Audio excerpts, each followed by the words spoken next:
हमारा जो next topic है वो है ढूंढाड़ शैली के बारे में। ढूंढाड़ शैली में सबसे पहले हम देखेंगे आमेर शैली। आमेर शैली के जो प्रारंभिक काल के चित्रित ग्रंथ हैं उनमें यशोधरा चरित्र ये जो ग्रंथ है वो प्रमुख है। और इसी समय के अंदर ही बनी रज्जबनामा जो किसकी बनाई गई थी, अकबर के लिए। कहाँ पर तैयार करवाई गई थी, जयपुर के सूरत खाने में तैयार करवाई गई थी। इसमें 169 बड़ी तस्वीरें हैं, चित्र हैं, जिसमें जयपुर के चित्रकार जो हैं उनका उल्लेख है वो हमें देखने को मिलता है। फिर नेक्स्ट है मिर्जा राजा जयसिंह के बारे में। मिर्जा राजा जयसिंह के समय में ही उन्होंने रसिक प्रिया और कृष्ण रुक्मणी वेली नामक ग्रंथ है वो अपनी रानी थी कौन, चंद्रावती के लिए ही 1639 में बनवाए थे। इस ग्रंथ में कृष्ण जी और गोपी हैं उनका युगल स्वरूप लोक शैली के अंदर है वो चित्रित है वो किया गया है। और इन्हीं के समय में ही 1639 के अंदर गणेश पोल का निर्माण भी करवाया गया था जो किसके लिए फेमस है, भित्ति चित्रों के लिए फेमस है। तो ये तो था मिर्जा राजा जयसिंह के बारे में। नेक्स्ट अब हम पढ़ेंगे जयपुर शैली के बारे में। ठीक है, जयपुर शैली के अंदर सबसे पहले नाम आता है सवाई जयसिंह फर्स्ट का, जिन्होंने 36 कारखानों का निर्माण करवाया था और जिसमें से एक कौन सा था, सूरत खाना, जो चित्रों के लिए विशेष रूप से बनाया गया था। यहाँ पर चित्रकार जो हैं वो चित्रों का निर्माण करते थे। इसी समय में ही रसिक प्रिया, कवि प्रिया, गीत गोविंद, 12 मासा, नवरस और रागमाला इन चित्रों का भी निर्माण है वो हुआ था। ठीक है, ये तो था सवाई जयसिंह फर्स्ट के बारे में, क्योंकि इन्होंने सूरत खाना का निर्माण है वो करवाया था। ठीक है, नेक्स्ट अब हम देखेंगे सवाई ईश्वरी सिंह। सवाई ईश्वरी सिंह के समय में चित्रकार थे जो फेमस है, एग्जाम में बहुत बार इसके बारे में पूछा हुआ है। वो कौन थे, साहिब राम और लालचंद। साहिब राम और लालचंद। साहिब राम जो थे उन्होंने बड़े व्यक्ति चित्र मतलब आदमकद पोर्ट्रेट जिनको बोलते हैं वो बना करके चित्रकला में अपनी एक नई परंपरा वो डाली थी। मतलब ये बड़े व्यक्तियों के चित्र बनाते थे। चित्र का मतलब पोर्ट्रेट करना, बड़ा चित्र बनाना किसी का।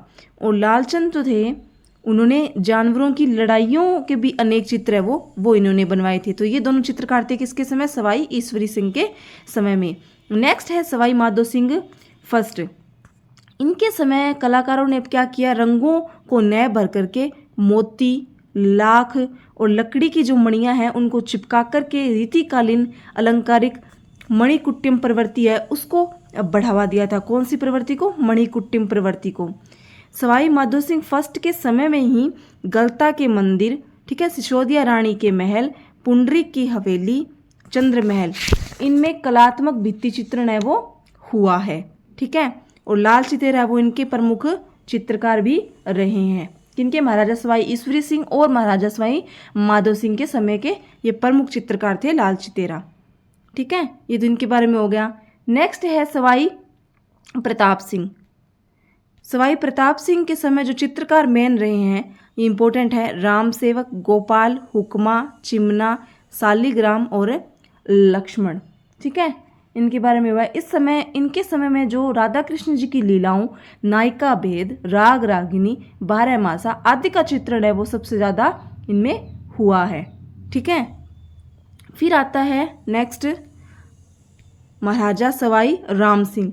इन्होंने कला के विकास के लिए महाराजा स्कूल ऑफ आर्ट्स, ठीक है, Maharaja school of arts and craft 1857 के अंदर स्थापना की थी, जो वर्तमान में किस नाम से जाना जाता है, राजस्थान स्कूल ऑफ आर्ट्स के नाम से जाना जाता है।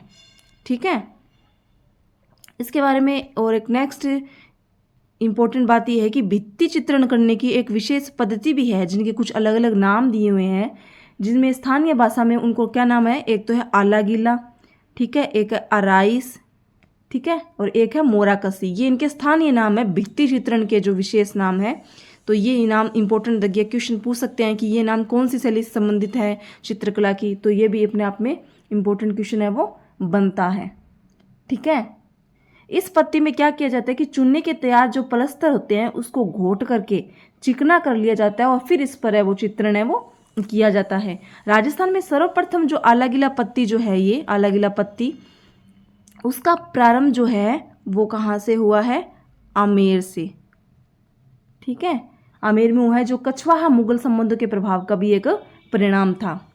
अब जयपुर शैली का जो प्रभाव है वो इसरदा, सिवाड़, झिलाए, उनियारा, चोमू, सामोद, मालपुरा ये ठिकाने थे, उन पर भी रहा है, जिससे वहाँ ठिकाना पेंटिंग विकसित होती रही थी।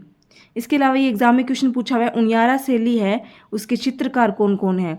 धीमा, मीरबख्श, काशी, रामलखन। ठीक है, ये एग्जाम में पूछा हुआ है। और पुरुषों के चेहरों पर चोट के और चेचक के दाग कौन सी शैली से संबंधित है? मोस्ट इंपॉर्टेंट, ये भी एग्जाम में पूछा हुआ है। कौन शैली से? जयपुर शैली से संबंधित है। ठीक है, ये था जयपुर शैली के बारे में। नेक्स्ट अब हम पढ़ेंगे अलवर शैली के बारे में। ठीक है, अलवर शैली। अलवर शैली में जयपुर से हिराव राजा जो प्रताप सिंह थे वो यहाँ से अलग होकर के इन्होंने स्वतंत्र अस्तित्व बनाया था अलवर में। उन्हीं के शासनकाल में ही शिव कुमार और डालूराम, ठीक है, ये दो चित्रकार प्रमुख थे जिन्होंने राजगढ़ के किले के शीश महल में भित्ति चित्रण है वो सबसे ज़्यादा किया था। और ये यहाँ के प्रारंभिक जो अवशेष मान लो या सर्वोत्कृष्ट चित्र हैं वो अलवर शैली के थे, शीश महल में, कहाँ? राजगढ़ के किले में। और इसके अलावा यहाँ के जो चित्रकार थे वो थे बलदेव, डालूराम, सालगा और सालिग्राम। तो ये नाम ध्यान से देखिएगा। नेक्स्ट है विनय सिंह। ठीक है, विनय सिंह खुद जो हैं वो किससे चित्रकारी सीखते थे? बलदेव से। ठीक है, और इन्हीं के समय में गुलिस्तान का सुलेखन व चित्रांकन किया गया था, जिस पर 1 लाख रुपए खर्च हुए थे और उन पर चित्रांकन किसने किया था? बलदेव और गुलाम अली ने। ठीक है, उसके अलावा नेक्स्ट आता है बलवंत सिंह। इनके समय में जो चित्रकार रहे हैं वो है जमुनादास, छोटेलाल, बक्साराम, नंदराम। इन्होंने जमकर के पोथी चित्रों, लघु चित्रों और लिपटवा चित्रों का निर्माण है वो सबसे ज़्यादा। नेक्स्ट जो हम देखेंगे वो है शिवदान सिंह। इनके समय में काम कला पर आधारित है वो सबसे ज़्यादा चित्रण हुआ था, जिसका एक एग्जाम्पल है नफीरी वादन का चित्र। ठीक है, उसके अलावा मंगल सिंह है, उनके शासनकाल में मूलचंद और उदयराम, ये एग्जाम में पूछा हुआ है, इंपॉर्टेंट है।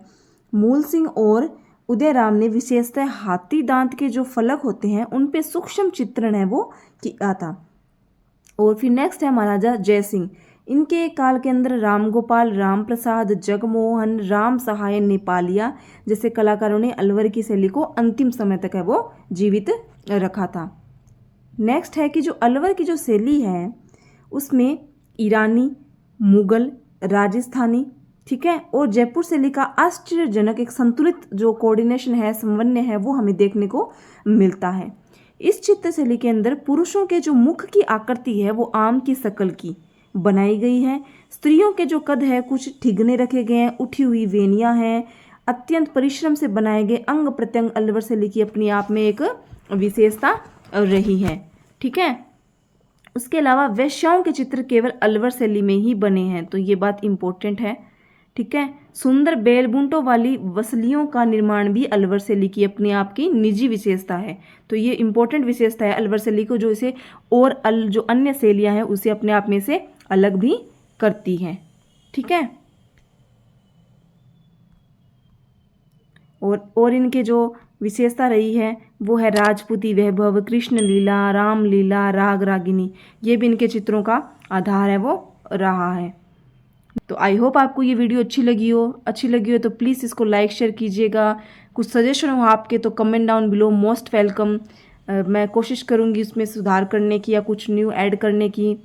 और प्लीज़ चैनल को सब्सक्राइब भी कीजिएगा and hit the bell icon, ताकि आपको आने वाली वीडियोस के नोटिफिकेशन है वो मिल सकें। मिलते हैं आपसे फिर नेक्स्ट वीडियो में और नए कंटेंट के साथ में, एक नए टॉपिक के साथ में। तब तक के लिए thank you and keep learning.